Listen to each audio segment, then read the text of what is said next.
So it's March 10th, and it's the day after the stock market crashed. The Dow was down over 2,000 points. Oil cratered to $30 a barrel or so. The 10-year bond went to below 0.5%. What the heck is going on, Warren Buffett? I told you many years ago, if you stick around long enough, you'll see everything in markets. And it may have taken me to 89 years of age to throw this one into the experience. But you know, markets, if you have to be open second by second, they react to news in a big time way. I mean, it's not like the market for real estate or farms or things of that sort. So you have to have a price, assuming, of course, we hit the circuit breaker yesterday. But it still was. It wasn't October 19th, 1987, but it was an imitation anyway. And the combination actually of the coronavirus and what happened with oil over the weekend. I mean, that's a big 1-2 punch. Does this remind you of any other time? Well, I've certainly been a fair number of times when panic has reigned in Wall Street. And October 19, 1987, and the period around it. I mean, there was panic at the close of business on Monday, October 19th. Most of the specialist firms, which were important in those days on the New York Stock Exchange, were broke.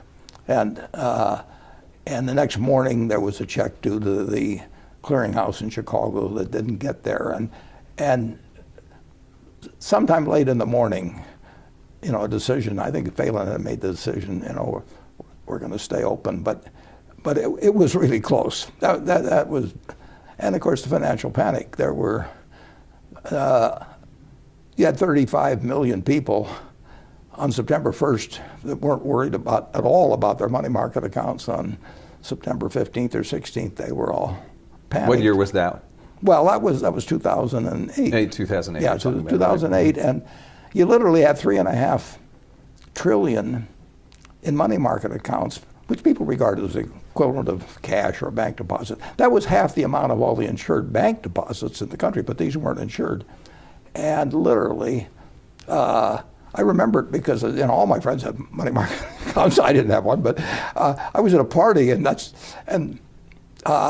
a birthday party, and that's all they talked about. I suddenly became very popular. I was like a sports hero or something there for a very brief period of time. And of Hank Paulson, they had 175 billion of withdrawals in a few days.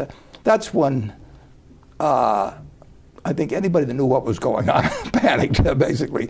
And Hank Paulson did the very gutty thing of using, I think, the exchange stabilization fund that was set up in the 30s because of the revaluation of gold. It had nothing to do with this, but he stepped in and $3.5 billion worth of deposits fell, or trillion, I should say, of deposits felt a whole lot better.